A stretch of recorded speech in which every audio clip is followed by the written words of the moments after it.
जी कैफ 4 आज के लेक्चर का आगाज करते हैं। लेक्चर नंबर 39 चैप्टर स्टार्ट करने जा रहे हैं और एंड भी कर लेंगे इंशाल्लाह आज ही हम। चैप्टर 9 हाँ जी, केस स्टडी रह जाएंगी वो, फिर मेरा ख्याल है एक नहीं बल्कि 2 दिन लगेंगे। इस चैप्टर में कंसेप्ट कम है, उनकी एप्लीकेशन ज्यादा है, समझने का काम है। इस चैप्टर में 2 खास बातें हैं। एक तो ये, इस चैप्टर को समझने के लिए आपको कैलकुलेटर की जरूरत भी पड़ेगी, और दूसरा इसमें कंसेप्ट कम है, एप्लीकेशन ज्यादा है। तो आपने अटेंटिव होके सुनना है। कंसेप्ट कम लेकिन उसकी एप्लीकेशन ज्यादा। कंसेप्ट क्या है? अच्छा, पहले इसको प्रीवियस चैप्टर के साथ ये कैसे रिलेट करता है मैं आपको वो थीम इसका समझा दूं। इससे पहले हमने जो चैप्टर उसका टाइटल क्या था, performance of contract.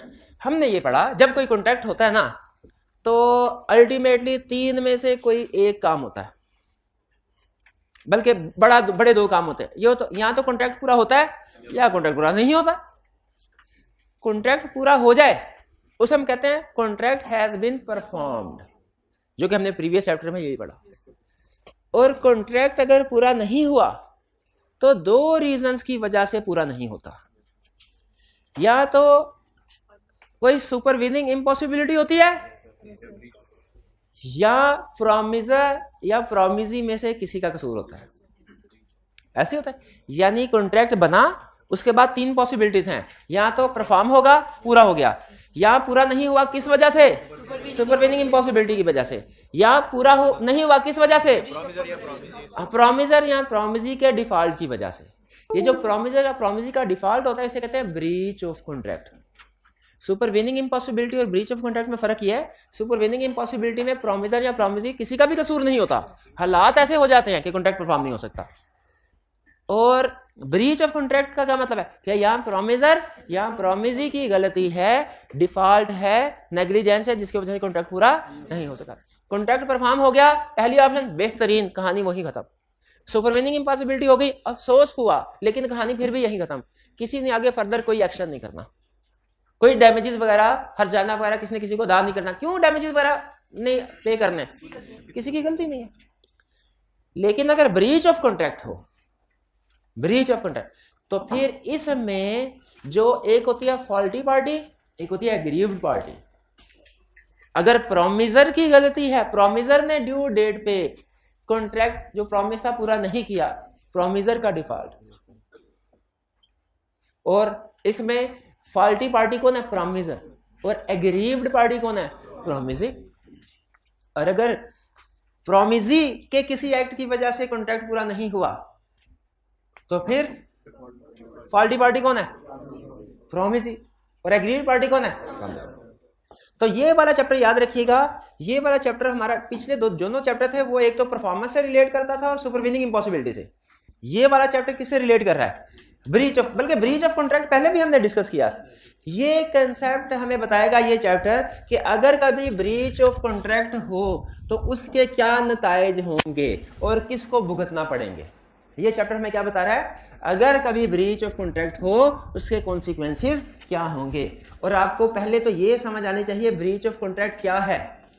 Actual performance breach of contract नहीं है, supervening impossibility breach of contract नहीं है।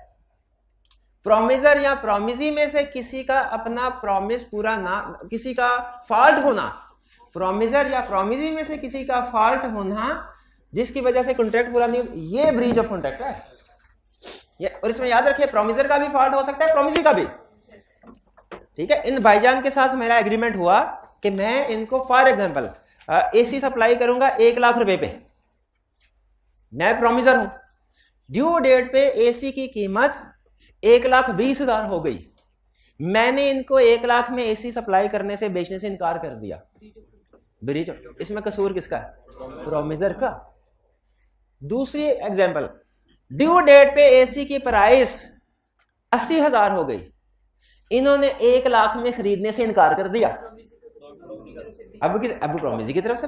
तो ब्रीच ऑफ कॉन्ट्रैक्ट याद रखिए किसी भी पार्टी, दोनों में से किसी भी पार्टी की तरफ से हो सकती है। ये कंसर्न ना बनाइएगा कि हमेशा प्रॉमिसर की तरफ से होगी, नहीं, प्रॉमिसर की तरफ से भी हो सकती है, प्रॉमिसी की तरफ। ज्यादातर प्रॉमिसर के केसेस बने हुए हैं, लेकिन प्रॉमिसी की भी एग्जांपल्स है।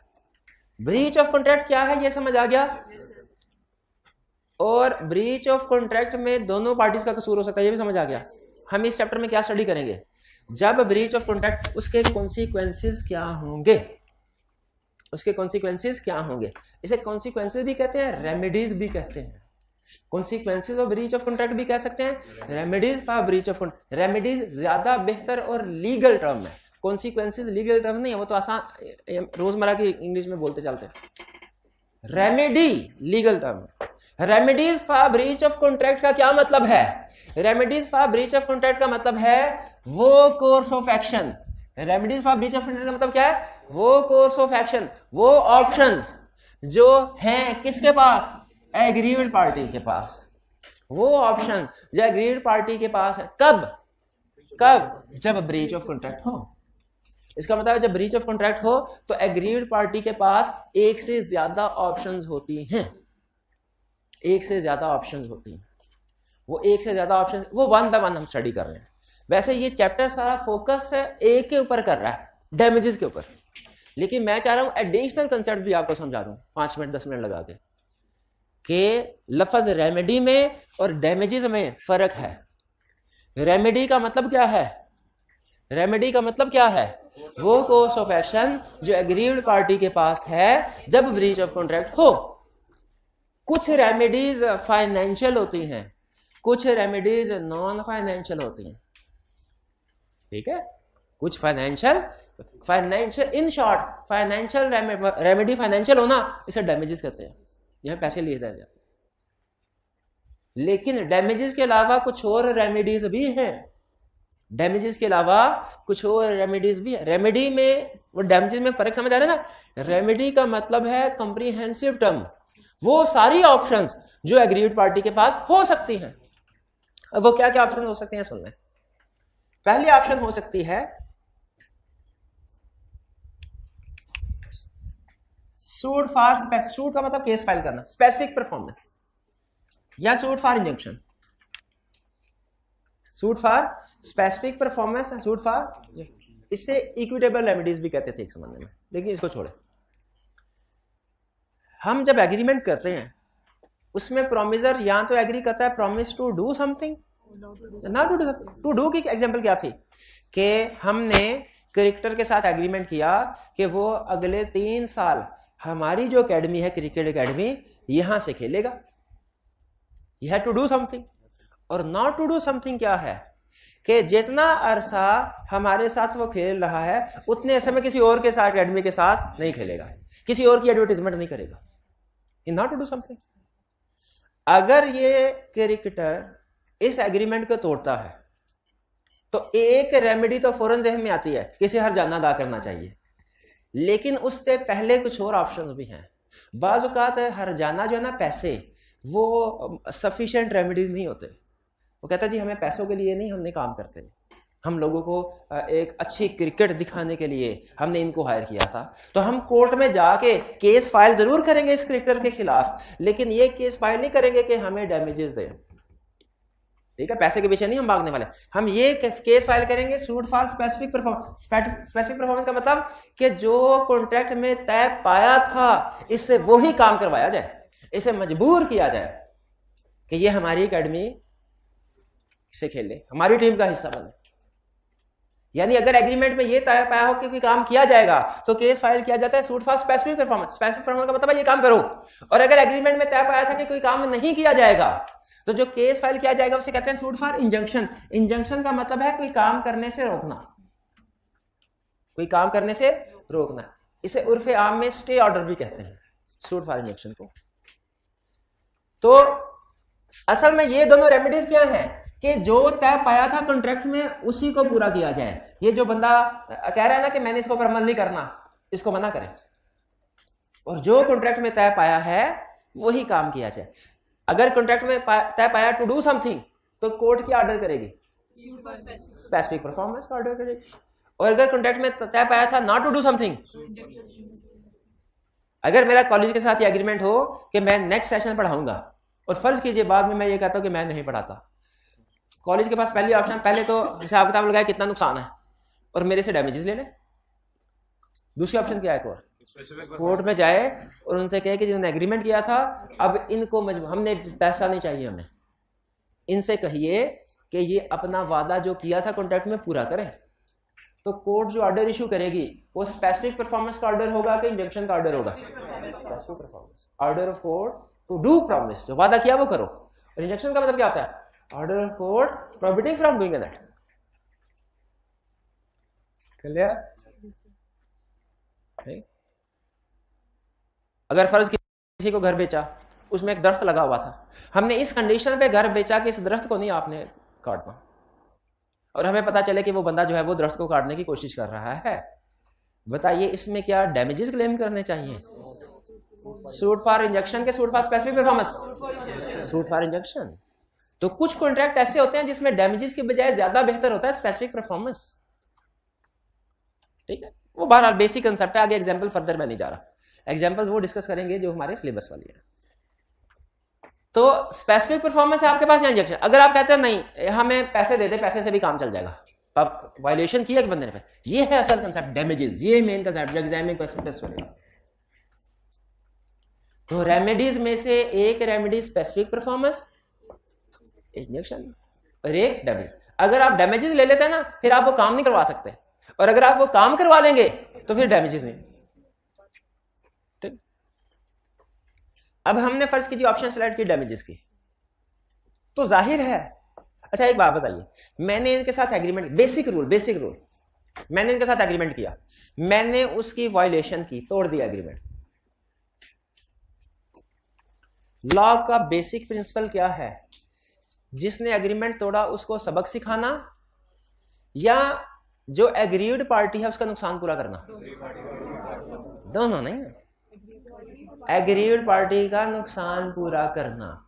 इसीलिए सुन लीजिए, अगर एग्रीमेंट तोड़ा मैंने लेकिन एग्रीड पार्टी का नुकसान नहीं हुआ तो मैंने कितने डैमेजेस पे करने हैं? जीरो। क्यों भला? क्योंकि लॉ का मकसद, डैमेजेस अलाउ करने का मकसद फॉल्टी पार्टी को पेनलाइज करना नहीं है, सजा देना, बल्कि क्या मकसद है?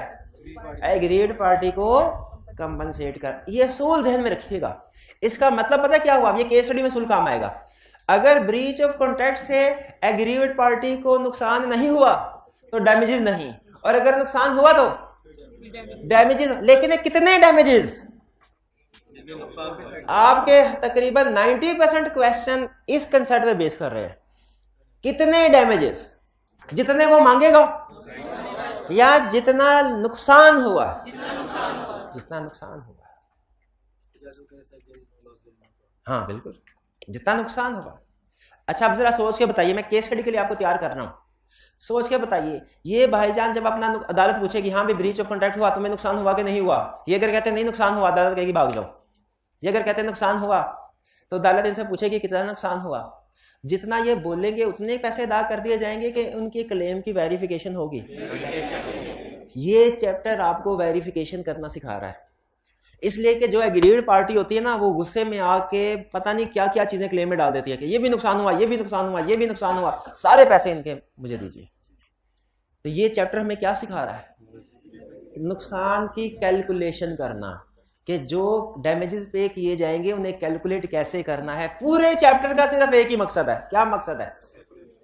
कि आपको सिखाना कि जब कभी ब्रीच ऑफ कॉन्ट्रैक्ट हो डैमेजेस को कैसे कैलकुलेट करना है। जब कभी ब्रीच ऑफ कॉन्ट्रैक्ट हो डैमेजेस को कैसे कैलकुलेट करना है। यह पूरा चैप्टर क्या सिखा रहा है? एक ही चीज, क्या? जब कभी ब्रीच ऑफ कॉन्ट्रैक्ट हो डैमेजेस को कैसे कैलकुलेट करना है। अब ये आपने ध्यान से समझना, ठीक? अब आगे चलते हैं, कैलकुलेट करना सीखते हैं। कहता है डैमेजेस जो है इसकी डिफरेंट टाइप्स हैं। दो तरह के डैमेजेस हैं, ऑर्डिनरी डैमेजेस, स्पेशल डैमेजेस। आपके मोर देन 80% क्वेश्चन इन्हीं दोनों के गिर्द घूमेंगे। Ordinary damages, special damages, ordinary damages, special damages. Ordinary damages का असूल कुछ और है, स्पेशल डैमेजेस का असूल कुछ और है। ऑर्डिनरी डैमेजेस का असूल कुछ और है, स्पेशल डैमेजेस का असूल कुछ और है। ऑर्डिनरी डैमेजेस क्या होते हैं? ऑर्डिनरी डैमेजेस ऐसे डैमेजेस होते हैं जो कि ऐसे नुकसान को कंपनसेट करने के लिए। ऑर्डिनरी डैमेजेस ऐसे नुकसान को कंपनसेट करने के लिए है जो नेचुरली और यूजुअल कोर्स ऑफ थिंग में अराइज हुआ हो, या जिसके लिए वर्ड यूज होता था जो कि डायरेक्ट कॉन्सिक्वेंसेज ऑफ ब्रीच है। Direct consequences of breach, book में जो अल्फाज इस्तेमाल किए उसने इस्तेमाल किए अल्फाज के losses which arise naturally in usual course of things, naturally in usual course of things. इसका आसान तर्जुमा क्या है भला? Which are direct consequences of breach, यानी ब्रीच ऑफ कॉन्ट्रैक्ट की वजह से जो डायरेक्ट नुकसान हुआ उसको कंपनसेट करने के लिए जो पैसे हैं वो क्या है? Ordinary damages. और अगर जो इनडायरेक्ट कॉन्सिक्वेंसेज की वजह से हुआ, इनडायरेक्ट उस अल्फाज समझाने के लिए अल्फाज यूज करो, ध्यान में रखिएगा, समझाने के लिए आपने याद डेफिनेशन वही करनी है जो लिखी हुई है, क्योंकि अगर उसी डेफिनेशन के मुताबिक समझाऊं कंसेप्ट मुश्किल हो जाएगा थोड़ा सा। अगर अपने अल्फाज इस्तेमाल करके समझाऊं कंसेप्ट आसान हो जाएगा, लेकिन उसमें रिस्क है कहीं ऐसा ना एग्जाम में डेफिनेशन पूछे और आप मेरे आसान वाले अल्फाज लिखे।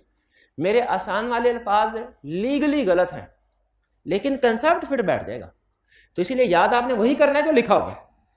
अब मैं आपको क्या बता रहा हूं फर्क ऑर्डिनरी डैमेजेस में और स्पेशल डैमेजेस में, फर्क सुनिएगा। लॉ कहता है एक जब ब्रीच ऑफ कॉन्ट्रैक्ट होगी तो एग्रीव्ड पार्टी को नुकसान होगा, कुछ नुकसान होगा ऑर्डिनरी डैमेजेस, कुछ होगा स्पेशल डैमेज। ऑर्डिनरी डैमेजेस का रूल कुछ और है क्लेम करने का, स्पेशल डैमेजेस का रूल कुछ और है क्लेम करने का। ऑर्डिनरी डैमेज का रूल क्या है? एग्जांपल सुनिए, मैं आपको एग्जांपल बताता हूं दो, आपने पहले तसल्ली से एग्जांपल सुनिए फिर बताना है कौन सा स्पेशल और कौन सा ऑर्डिनरी डैमेजेस। इन भाईजान के साथ एग्रीमेंट हुआ, मैं फर्नीचर बनाता हूं, ठीक है, मेरे पास ऑर्डर आया, उस बंदे ने कहा कि सर ऐसा कीजिए कि आप ना हम कुछ ना, मेरी बेटी की शादी है तो आप कुछ फर्नीचर बना दीजिए। मैंने ऑर्डर बुक कर लिया, कब डिलीवर करना जी? 20 तारीख को डिलीवर करना, एग्रीड, कॉन्ट्रैक्ट हो गया। इसके लिहाज से मैंने इन भाईजान से ये कहा कि आप सप्लाई, ये हमारी दुकान को लकड़ी सप्लाई करते हैं, वुड। मैंने कहा आप ऐसा कीजिए 10 तारीख तक ये लकड़ी सप्लाई कर दीजिए ताकि हमारी कारीगर अगले हफ्ता 10 दिन में फर्नीचर बना के उनको आगे डिलीवर कर दे। इन्होंने एग्रीमेंट कर लिया, ठीक है सर मैं 10 तारीख तक आपको गुड सप्लाई कर दूंगा। क्लियर? एग्जाम्पल समझ आ गई? पहला केस 10 तारीख आई, एग्रीमेंट हुआ था ये 20,000 में मुझे लकड़ी सप्लाई करेंगे। ड्यू डेट आई, ये लकड़ी सप्लाई इन्होंने नहीं की, इन्होंने लकड़ी सप्लाई नहीं की। मार्केट में रेट 30,000 है लकड़ी का। मैंने इनका इंतजार किया, ये सामान लेके नहीं आए, चूंकि time essence of the contract था, कॉन्ट्रैक्ट पूरा करना डिले नहीं हो सकता था। मैंने मार्केट से 30,000 में लकड़ी खरीदी और फर्नीचर बना के ड्यू डेट पे डिलीवर कर दिया। मुझे नुकसान कितने का हुआ? 10,000 का। क्लियर? तो मैं इनसे कितना क्लेम कर सकता हूं? 10,000। एक डैमेज ये है, एक डैमेज ये है। एक दूसरा डैमेज,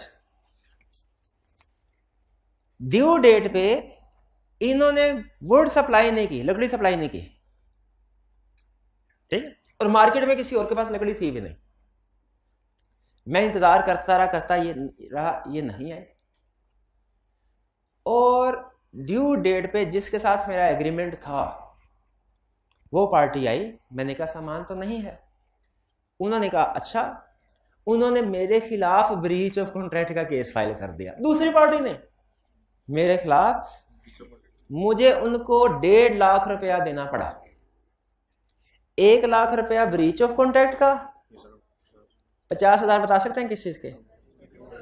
50,000 अगर मैं उनको ड्यू डेट पे डिलीवर करता तो मुझे प्रॉफिट 50,000 का होता।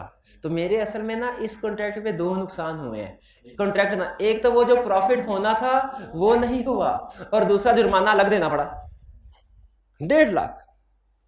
चलिए जी, नहीं 1.5 लाख दिया मैंने उनको। जब पार्टी ने मेरे खिलाफ केस, नहीं सॉरी दिया हाथ से 1 लाख, लेकिन जो 50,000 मेरा नुकसान हुआ, जो प्रॉफिट था नहीं हुआ, वो भी नुकसान है, डैमेज है वो। मुझे बल्कि यहाँ पे आपने छोटा सा लतीफा याद आ गया, मैं क्लास में अक्सर सुनाया करता हूँ इसी पॉइंट पे। दो सेठ आपस में बातें कर रहे थे। एक सेठ साहब बड़ा उदास, दूसरे ने कहा भाई उदास क्यों है, गमगीन क्यों है? उन्होंने कहा क्या बताऊं, मेरी कंसाइनमेंट आनी थी चाइना से, उस पर मुझे 10 लाख रुपए नुकसान हो गया है। दूसरा सेठ कहने लगा मार्केट की खबर हमें भी है, मुझे तो पता चला है उस कंसाइनमेंट पे तुम्हें 20 लाख मुनाफा हुआ है। सेठ साहब कहने लगे असल में हुआ 20 लाख मुनाफा है, लेकिन मेरा अंदाजा था कि 30 लाख का मुनाफा होगा, असल में 20 लाख का हुआ, मैं इसलिए उदास बैठा हूं। अब बज़ाहिर दिखने में ये लगता है कि मुनाफा ही हुआ 20 लाख का, लेकिन आप जब सीफेप लेवल पे जाएंगे उसमें एक सब्जेक्ट है बिजनेस फाइनेंस डिसीजन, वो आपको फाइनेंस का एक्सपर्ट बनाएगा, तब आपको ये बात समझ आएगी कि लॉस ऑफ प्रॉफिट भी लॉस होता है, लॉस ऑफ प्रॉफिट भी लॉस होता है। एक एग्जांपल और देता हूं, इंश्योरेंस कंपनी वाले ना, ये एक रियल केस भी था, और इंश्योरेंस में नॉर्मली ऐसा होता भी है। आप इंश्योरेंस क्या करवाते हैं, आपको अभी तक यही एग्जांपल बताई जाती है ना कि इंश्योरेंस का मतलब है एसेट जल गए ना, तो जितने के एसेट जले इंश्योरेंस कंपनी वाले वो वैल्यू आपको वापस कर देंगे। इंश्योरेंस यही सिखाया। असल में एक और चीज होती है जो आपको अभी तक नहीं बताई जाती, वो आप प्रैक्टिस में जाके सीखते हैं। जब एग्रीमेंट होता है ना, तो कंपनी कहती है सर हमारा जो फैक्ट्री जलेगी, जितने की मशीनरी जलेगी वो तो आप हमें वापस कर ही देंगे, लेकिन महीना जब उसको नई मशीनरी लाने में जो महीना लगेगा उसमें हमारा बिजनेस रुक जाएगा, तो उस एक महीने में जो हमें प्रॉफिट होना था वो नहीं होगा, वो नहीं होगा। उस एक महीने के हमारे खर्चे सारे होंगे, लेकिन जो प्रॉफिट होना था वो नहीं होगा। तो बताइए वो जो एक महीने का प्रॉफिट अब नहीं हुआ आग लगने की वजह से, गैस कीजिए इंश्योरेंस वाले वो पे करते हैं कि नहीं करते हैं? करते हैं। हालांकि आप कह सकते हैं सर ये तो नुकसान हुआ ही नहीं, लेकिन याद रखें फाइनेंस को सामने रखें, loss of profit is loss. Profit का ना होना जो होना था वो आपको, बल्कि मैंने एक दफा बताया नहीं था क्या, अकाउंटिंग क्या कहती है कि एक्सपेक्टेड प्रॉफिट को रिकॉर्ड ना करो, और लॉ क्या कहता है एक्सपेक्ट, जिस वक्त कॉन्ट्रैक्ट हुआ ना एक्सपेक्टेड प्रॉफिट उसी वक्त रिकॉर्ड कर लो। तो जिस वक्त मेरा कॉन्ट्रैक्ट हुआ था उनके साथ फर्नीचर सप्लाई करने का, मैंने 50,000 प्रॉफिट उसी वक्त रिकॉर्ड कर लिया होगा कि नहीं किया होगा? तो अब मुझे वो 50,000 भी राइट ऑफ करना पड़ा और 1 लाख डैमेजेस भी पे करना पड़े, 1.5 लाख अदा करना पड़ा। अब दो नुकसान मैंने आपके सामने रखे हैं, एक वो नुकसान जो डायरेक्टली इनके ब्रीच की वजह से हुआ है कि मुझे मार्केट से हाई रेट पे चीज खरीदनी पड़ी, और एक वो नुकसान जो इस ब्रीच की वजह से किसी और कॉन्ट्रैक्ट की ब्रीच हुई है, इस ब्रीच ऑफ कॉन्ट्रैक्ट की वजह से किसी और कॉन्ट्रैक्ट पे ब्रीच ऑफ कॉन्ट्रैक्ट हुआ है। ये इनडायरेक्ट इसको कह देते हैं हम, ये इनडायरेक्ट है। अब बताइए जो पहले वाला लॉस है जो direct consequences of breach of contract है उसे कहते हैं ऑर्डिनरी डैमेजेस, और जो जो जो इनडायरेक्ट है यानी एक ब्रीच ऑफ कॉन्ट्रैक्ट की वजह से जो दूसरे किसी कॉन्ट्रैक्ट में ब्रीच हुई है, इसे क्या कह देते हैं हम? Special damages. तो ऑर्डिनरी डैमेजेस और स्पेशल डैमेज में फर्क समझ आया? जब हम किसी पार्टी के साथ कॉन्ट्रैक्ट करते हैं, कॉन्ट्रैक्ट नंबर 1 उस पे ब्रीच हो और कॉन्ट्रैक्ट नंबर 1 पे हमें जो नुकसान हुआ हो वो ऑर्डिनरी डैमेजेस है, और कॉन्ट्रैक्ट नंबर 1 में ब्रीच हुई उसकी वजह से जो कॉन्ट्रैक्ट नंबर 2 पे नुकसान हुआ वो स्पेशल डैमेजेस है, वो इनडायरेक्ट है। ठीक है, वो पूरे 1.5 लाख रिकवर होंगे, वो डैमेजेस की कैलकुलेशन पूरे 1.5 लाख आएंगे। तो ये ऑर्डिनरी और स्पेशल दोनों में फर्क समझ आया? कॉन्ट्रैक्ट नंबर 1 में ब्रीच होने की वजह से जो कॉन्ट्रैक्ट नंबर 1 पे नुकसान हुआ वो ऑर्डिनरी डैमेज है, और कॉन्ट्रैक्ट नंबर 1 में ब्रीच की वजह से जो कोई कॉन्ट्रैक्ट नंबर 2 में नुकसान हुआ स्पेशल डैमेजेस। क्लियर हुई बात? नहीं, अभी उसी तरफ आ रहा हूं। क्या मैं ऑर्डिनरी डैमेजेस क्लेम कर सकता हूं या स्पेशल डैमेजेस क्लेम कर सकता हूं या दोनों कर सकता हूं? और अगर कर सकता हूं तो किस सिचुएशन में? ये सुन लें, गौर से सुनिएगा। लॉ कहता है ऑर्डिनरी डैमेजेस क्लेम करना हर पार्टी का हक है। ऑर्डिनरी डैमेजेस लाजमी अलाउ किए जाएंगे चाहे कॉन्ट्रैक्ट में एग्री हुआ हो या ना एग्री हुआ हो। कॉन्ट्रैक्ट में एग्री हुआ हो या ना एग्री, किसी को ब्रीच ऑफ कॉन्ट्रैक्ट की वजह से नुकसान होता है, ऑर्डिनरी डैमेजेस लाजमी अलाउ किए जाएंगे चाहे कॉन्ट्रैक्ट में एग्री हो या ना हो। आपने केस स्टडी में ये नहीं पूछना सर कॉन्ट्रैक्ट में ये तो तय पाया ही नहीं था कि डैमेजेस अलाउ होंगे कि नहीं होंगे, तो मैं कहूंगा भाई डैमेजेस ऑर्डिनरी है कि स्पेशल है? आप कहेंगे ऑर्डिनरी, मैं कहूंगा इससे फर्क ही नहीं पड़ता कॉन्ट्रैक्ट में क्या लिखा है।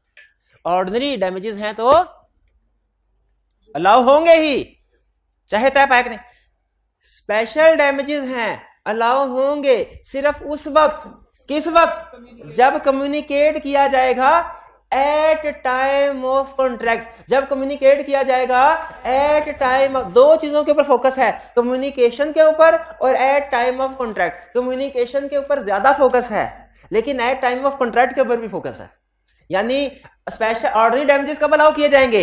हर केस में। स्पेशल डैमेजेस कब अलाउ किए जाएंगे? जब कम्युनिकेट किया गया होगा एट टाइम ऑफ कॉन्ट्रैक्ट। अगर मैंने एट टाइम ऑफ कॉन्ट्रैक्ट इनको बता, भाईजान लकड़ी टाइम पे लेके आना, वरना वो एग्रीमेंट किया हुआ मैंने, उसकी खिलाफ वर्जी हो जाएगी। अगर मैंने एट टाइम और फिर उसके बावजूद भी ये लकड़ी लेके नहीं आते, तो फिर इसका मतलब है कि स्पेशल डैमेजेस भी अलाउ होंगे। भाई क्लियर हुई है बात? नहीं, वो डिपेंड करता है, वो डिपेंड करता है। ऑर्डिनरी डैमेजेस भी क्लेम हो सकते हैं, स्पेशल डैमेजेस भी क्लेम हो सकते हैं, दोनों क्लेम हो सकते हैं। अब वो तो डिपेंड करता है ना, अगर ये ड्यू डेट पर डिलीवरी नहीं लेके आए, अब सुनिएगा, डिलीवरी नहीं लेके आए लेकिन मार्केट में अल्टरनेट सोर्स से वो चीज अवेलेबल थी, तो मैंने महंगी खरीद ली और कॉन्ट्रैक्ट पूरा कर दिया, इस सूरत में स्पेशल डैमेज कोई नहीं है। क्यों? मुझे स्पेशल लॉस हुआ ही नहीं कोई। लेकिन ऑर्डिनरी डैमेजेस हैं, क्यों? उसकी वजह से जो कॉस्ट पड़ी, मुझे एक्स्ट्रा प्राइस देनी पड़ी। और अगर मार्केट में किसी के पास वो चीज है ही नहीं, तो मैं खरीद भी नहीं सका, खरीद भी, ब्रीच हो गया। अब इसमें ऑर्डिनरी डैमेजेस तो नहीं, क्योंकि मार्केट में तो मैंने वो चीज ली ही नहीं, लेकिन स्पेशल डैमेजेस हैं, स्पेशल डैमेजेस हैं, ठीक है। स्पेशल डैमेजेस तो वो क्लेम होंगे। और किससे क्लेम? इसी से। और ऑर्डिनरी डैमेजेस भी इसी पार्टी से क्लेम होंगे, स्पेशल डैमेजेस भी इसी पार्टी से क्लेम होंगे। अभी आपने ये नहीं सोचना कि एक ही केस में ऑर्डिनरी और स्पेशल दोनों आ सकते हैं कि नहीं आ सकते, अभी ये नहीं सोचना, अभी दोनों को अलग रखें। आ सकते हैं, एक ही केस में ऑर्डिनरी डैमेजेस भी क्लेम कर सकते हैं आप, स्पेशल डैमेजेस भी क्लेम कर सकते हैं, वो डिपेंड करता है जी। इसकी और एग्जांपल, एक और एग्जांपल सुन लें। हमारी होगी मशीनरी खराब, मैंने इनसे कहा कि जी पुर्जा आप भेज दीजिए, ये स्पेयर पार्ट सर्विस करने वाले हैं, ठीक है। ड्यू डेट के ऊपर इन्होंने जो पुर्जा था वो नहीं भेजा, ड्यू डेट के पुर्जा नहीं भेजा, और मैंने मार्केट से हाई रेट पे पुर्जा खरीद के मशीनरी चला दी उसी दिन, जिस दिन एक्सपेक्टेड था कि ये पुर्जा भेज, उसी दिन चला दी। बताइए जो ये लॉस हुआ कि नहीं मुझे? ये ऑर्डिनरी डैमेजेस का केस है कि स्पेशल का? और क्योंकि मार्केट से मुझे हाई प्राइस पे चीज खरीदनी पड़े। ये एग्जांपल क्लियर। दूसरी एग्जांपल, ड्यू डेट पे इन्होंने पुर्जा लेके नहीं आए, ठीक है। अच्छा, मैंने इनको बता दिया था टाइम ऑफ कॉन्ट्रैक्ट, भाईजान मशीनरी खराब हो गई, पुर्जा लेके आओ, अगर आप ड्यू डेट के ऊपर पुर्जा ना लेके आए तो हमारी मशीन बंद रहेगी जितनी देर तक आप ठीक नहीं करेंगे। तो अगर बंद रही ना तो हमारा उस मशीन से एक दिन में 10,000 रुपये मुनाफा होता है, ये हिसाब लगा लेना आप। मैंने इनको बता दिया, ड्यू डेट में पुर्जा नहीं लेके आए, ये 5 दिन के बाद पुर्जा लेके आए, 5 दिन के बाद पुर्जा लेके आए, पुर्जा लगाया, मशीन चल पड़ी। कौन सा केस? ऑर्डिनरी डैमेजेस का केस है या स्पेशल डैमेजेस का? किसका? स्पेशल डैमेजेस का। शाबाश। तो इसमें क्या मैं स्पेशल डैमेजेस क्लेम कर सकता हूं? कर सकते हैं। मैं कितने डैमेजेस क्लेम करूंगा? लेकिन 50,000 मैंने किसी को पे तो किया ही नहीं है, लॉस ऑफ प्रॉफिट है, वो भी लॉस। क्लियर हो गया? ऑर्डिनरी डैमेजेस लादा समझ आ गया, स्पेशल डैमेज लादा समझ आ गया। अब दोनों को इकट्ठा करने लगा, ध्यान से जरा। मैंने इनसे कहा भाईजान मशीन खराब हो गई है, पुर्जा लेके। इन्होंने कहा सर 5 तारीख को मैं पुर्जा लेके आऊंगा। मैंने कहा भाई सोच लेना, क्योंकि हमारी मशीन चलती है तो 10,000 रुपया डेली प्रॉफिट होता है, तुम ना आए ना तो मशीन बंद रहेगी। उन्होंने कहा नहीं सर बेफिक्र है, मैं 5 तारीख को पहुंच जाऊंगा। 5 तारीख को ये नहीं आए, 6 को इंतजार किया, 7 को 8, 3 दिन इंतजार किया, नहीं आए। फिर मार्केट से हाई रेट पे पुर्जा खरीद के तीसरे दिन फिट कर दिया, 3 दिन गुजरने के बाद। क्लियर हो गया ये? अब मुझे बताइए क्या डैमेजेस क्लेम कर सकता हूं मैं? कौन से? ऑर्डिनरी भी, स्पेशल। अच्छा, इसमें 2 हिस्से करें, 2 हिस्से कर, आपको इस काबिल होना है कि आप बता सके ये ऑर्डिनरी डैमेज है और ये स्पेशल डैमेजेस है। ऑर्डिनरी डैमेजेस कौन से हैं? जो हाई प्राइस पे, जो इस ब्रीच ऑफ कॉन्ट्रैक्ट का डायरेक्ट नुकसान हुआ कि मार्केट से सामान लेना पड़ा मैं, ये। और स्पेशल डैमेजेस कौन से हैं? जो 3 दिनों का एक्सपेक्टेड प्रॉफिट था, 3 दिनों का एक्सपेक्टेड प्रॉफिट था। तो ऑर्डिनरी और दोनों के लिए। ऑर्डिनरी का रूल क्या? अच्छा, अब मैंने देख नोट कीजिए, मैंने उन्हें ये तो बताया था कि अगर तुम ना लेके आए 10,000 रोज का नुकसान होगा। मैंने ये नहीं बताया था कि अगर तुम ना लेके आए ना तो मुझे मार्केट से हाई प्राइस पे खरीदना पड़ेगा। ऑर्डिनरी डैमेजेस में कम्युनिकेट करना लाजमी नहीं है, स्पेशल डैमेजेस में कम्युनिकेट करना लाजमी है। यही चीज हमें समझा रहा है कि ऑर्डिनरी डैमेज कौन सा है, ऐसे लॉसेस को कंपनसेट करने के लिए जो नेचुरली और यूजुअल कोर्स ऑफ थिंग्स में आते हैं, जो नॉर्मली रूटीन में होते हैं। लेकिन अगर आपने कोई खसूसी कॉन्ट्रैक्ट किया हो, खसूसी कॉन्ट्रैक्ट किया हो, तो फिर होगा स्पेशल डैमेजेस भी ब्रीच ऑफ कॉन्ट्रैक्ट की वजह से होते हैं। जो स्पेशल डैमेजेस का नुकसान होता ना, होता ये भी ब्रीच ऑफ कॉन्ट्रैक्ट की वजह से है, लेकिन ये डायरेक्ट नहीं होता, ये कॉन्ट्रैक्ट नंबर 2 होता है।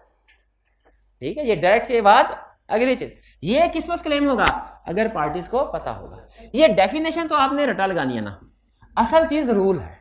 केस स्टडी में रूल का, रूल को जरा गौर से समझते, मुझे बताइए समझ आई कि नहीं आई। डेफिनेशन में लफ्ज नहीं भी समझ आए, नो प्रॉब्लम, रटा लगा लेना आपने। रूल बताइए, ordinary damages are allowed even not stated in contract. ये बात समझ आई।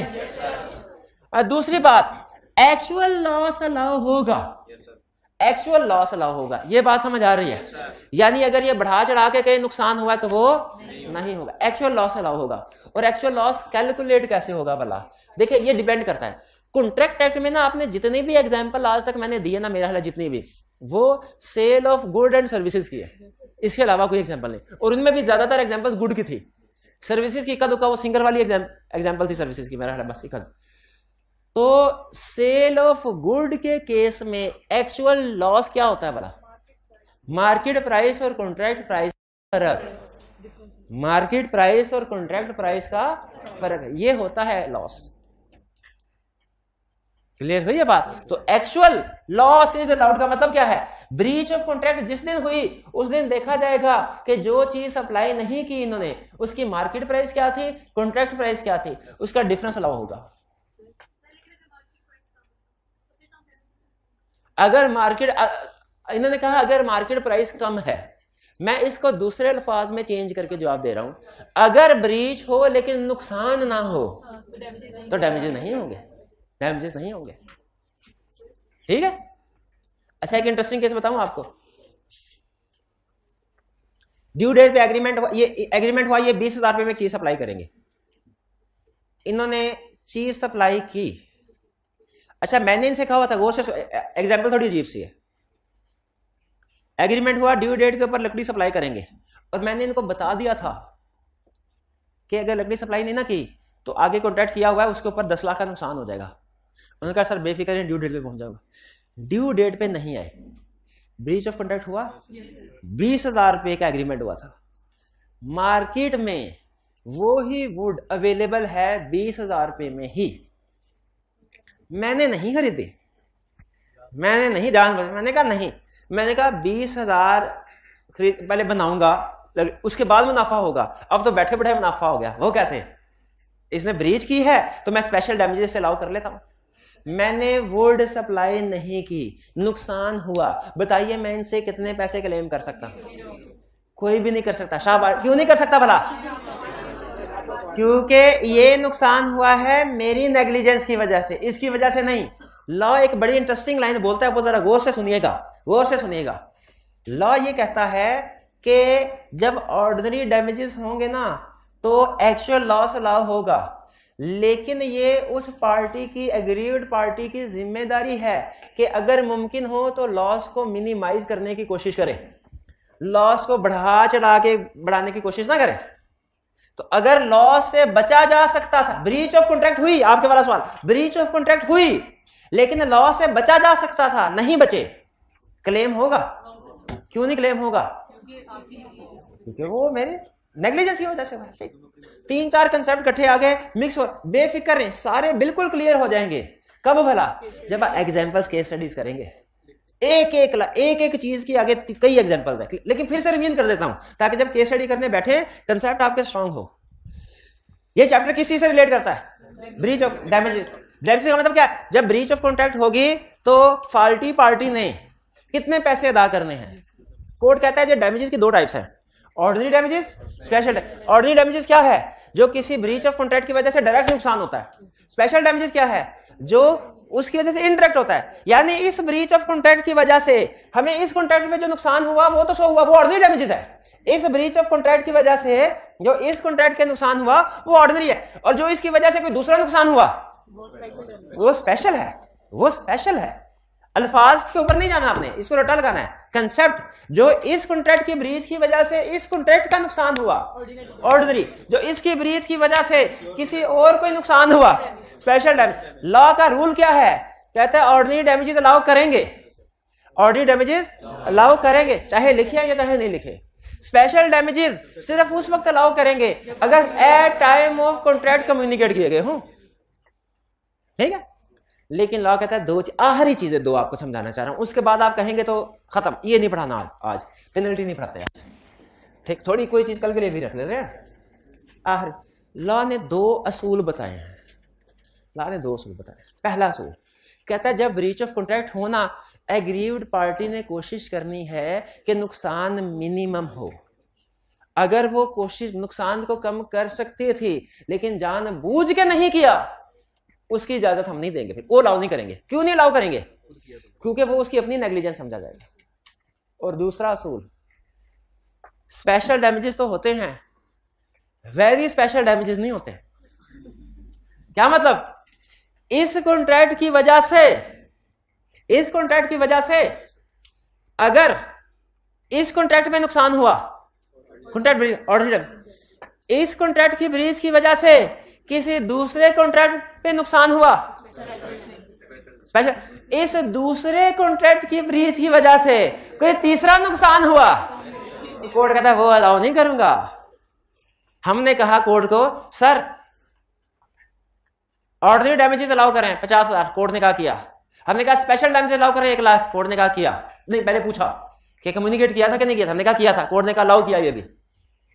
फिर हमने कहा 1 लाख रुपया, और कोर्ट ने कहा ये 1 लाख रुपया क्या? मैं कहा सर वो पार्टी हमारी ना जानने वाले थे, हमारे हमसाये थे, ये उनकी ना पहली बच्ची की शादी है, तो अगर हम फर्नीचर इनको बना के सही देते ना, तो दूसरी बच्ची का फर्नीचर भी वो हमसे बनवाते हैं। अब जो दूसरी बच्ची का फर्नीचर, वो गुस्सा करके गए हैं, कह रहे हैं आइंदा आपसे सामान नहीं खरीदना, तो ये जो दूसरी बच्ची का फर्नीचर हमसे बनना था, उस पर जो प्रॉफिट होना था, अब वो भी हमें लेके दे। कोर्ट क्या कहेगा? कोर्ट कहेगा स्पेशल डैमेजेस तो अलाउड है, वेरी स्पेशल डैमेज अलाउड नहीं है। इसको नाम देता है too remote, too indirect losses, वो अलाउड नहीं। सिंपल, आज के लेक्चर में सब कुछ भूल जाए, लेकिन एक चीज ध्यान में रखिए, क्या इस कॉन्ट्रैक्ट की ब्रीच की वजह से जो इस कॉन्ट्रैक्ट का नुकसान हुआ ऑर्डिनरी डैमेजेस है, वो हर सूरत में अलाउ होगा, चाहे एग्री हुआ या ना एग्री हुआ। क्लियर? दूसरा कंसेप्ट, इस कॉन्ट्रैक्ट की वजह से, इस कॉन्ट्रैक्ट की ब्रीच की वजह से जो कोई दूसरे कॉन्ट्रैक्ट पे कोई दूसरा नुकसान हुआ, वो क्या है? Special damages. वो अलाउ किया जाएगा लेकिन सिर्फ उस वक्त अगर कम्युनिकेट किया गया है। और दो असूल, पहला लॉस को मिनिमाइज करने की कोशिश करनी है, और दूसरा स्पेशल का आगे जो स्पेशल है वो अलाउ नहीं होगा। लॉ कहता है वो बड़ा एक हाइपोथेटिकल फिगर बन जाती है। ठीक है, क्लियर हो गई ये चीज? चलिए, बस आज हमने इतना ही पढ़ना था, इतना ही पढ़ना था। ये आपके लिए ऑप्शनल है, चाहे इसको पढ़ें चाहे ना पढ़ें, ये ऑप्शनल है, ये सिलेबस में नहीं है, सिलेबस में नहीं है, एडिशनल कंसेप्ट बनाया, ये कल पढ़ेंगे। आज हमने ये डैमेजेस को पढ़ा है, खास तौर पे इसके रूल्स। और याद रखें, आज जो कुछ आपने पढ़ा है ना, अगर आप इसको सही तरीके से समझना चाहते हैं, ये आपकी असाइनमेंट है। देखिए, लॉ जो है ना एग्जाम्पल के बगैर समझ नहीं आता, एग्जाम्पल के बगैर बिल्कुल समझ, तो ये आपने एग्जाम्पल लाजमी करनी है। ठीक है, अगर आईकैप की बुक यूज कर रहे हैं तो ये वाली एग्जाम्पल करनी है, नीचे वाली ऊपर वाली छोड़ दें। अगर हमारी वाली बुक कर रहे हैं तो ऊपर वाली एग्जाम्पल करनी है, नीचे वाली छोड़ दें। 20 एग्जाम्पल लाजमी करने हैं। जी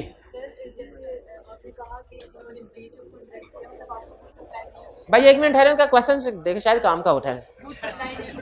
नहीं, काम का होगा, मेरा मतलब उनके लिए कह रहा हूँ।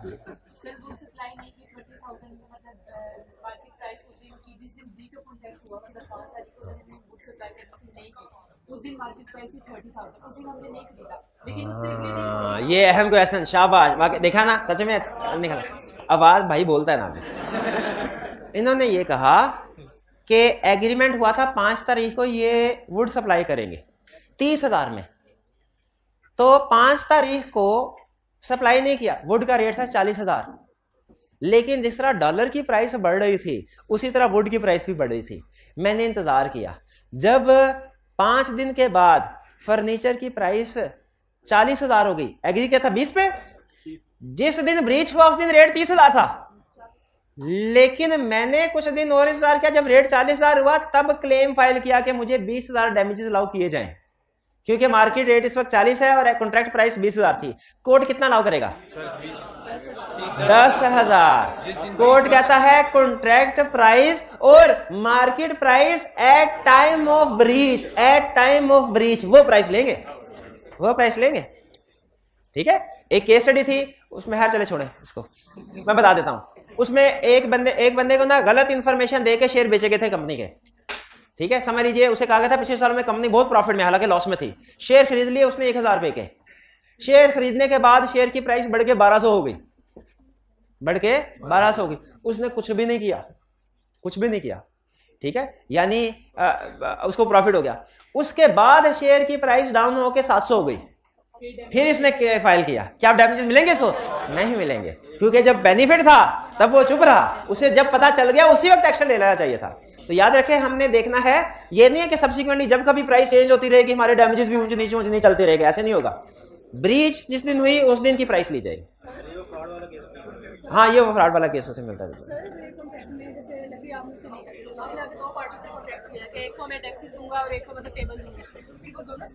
हाँ, शाबाश शाबाश, इन्होंने भी अच्छा क्वेश्चन पूछा, अच्छा क्वेश्चन पूछा। इन्होंने कहा सर अगर आपने लकड़ी से ली थी लेकिन आगे 2 एग्रीमेंट करने थे, एक के साथ आपने टेबल, एक स्टूडेंट था उसने पढ़ाई के लिए टेबल का ऑर्डर दिया था, दूसरे ने जहेज का ऑर्डर दिया था, लेकिन हमने इनको कम्युनिकेट सिर्फ एक किया हुआ था, जहेज वाला, ब्रीच की। तो कौन से, क्या दोनों का स्पेशल डैमेजेस क्लेम होंगे? सिर्फ एक, कौन सा? जो कम्युनिकेट किया हुआ था। हाँ, अगर दोनों कम्युनिकेट किया हुआ तो दोनों होंगे, दोनों होंगे, दोनों होंगे। हाँ बिल्कुल। अच्छा, ये ना आज आपने केस स्टडी जाके पढ़नी ना 20, इसमें एक केस है एक टैक्सी वाला, टैक्सी ड्राइवर, बहुत अच्छा केस है। उसमें एक बंदे का बिजनेस डीलिंग थी जिसमें उससे लाखों का मुनाफा होना था, लेकिन उसने जिस टैक्सी ड्राइवर को कहा मुझे एयरपोर्ट पहुंचा दो, वो लेट हो गया, उसका जहाज मिस हो गया। जहाज क्या मिस हुआ, उसकी डीलिंग खत्म हो गई, क्योंकि उस पार्टी ने किसी और के साथ एग्रीमेंट कर लिया। इसमें क्या होगा, ये आपने केस पढ़ के मुझे बताना है। बहुत अच्छा केस है, बहुत अच्छा केस है। ये मुझे बताइएगा, इसे या तो इस वाली असाइनमेंट में है या जो कल आपको असाइनमेंट दूंगा उसमें होगा। ठीक है, आज का लेक्चर यहाँ खत्म करते हैं। अल्लाह हाफिज।